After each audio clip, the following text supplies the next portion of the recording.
السلام عليكم. اليوم عندنا دولمة بسباس باللحم من قناة وصفات سهلة واقتصادية.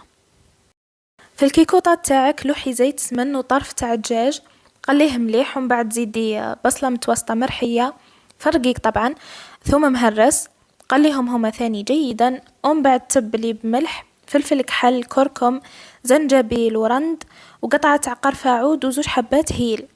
خليهم يتقلاو ثاني شوية على نار قليلة، ومن بعدها مرقي بالسخون ولوحي الحمص تاعك وسكري عليها الطيب.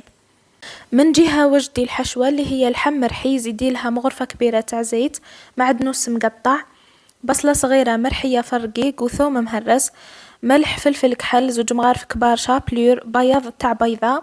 خلطي كلش وتكوني وجدتي حبات البسباس غسلتيهم ونقيتيهم، سوا تحفريه من الحبة كاملة ولا تقسمي الحبة على زوج وتنحي لها طبقات باش تخلي بلاصة وين تحشيه.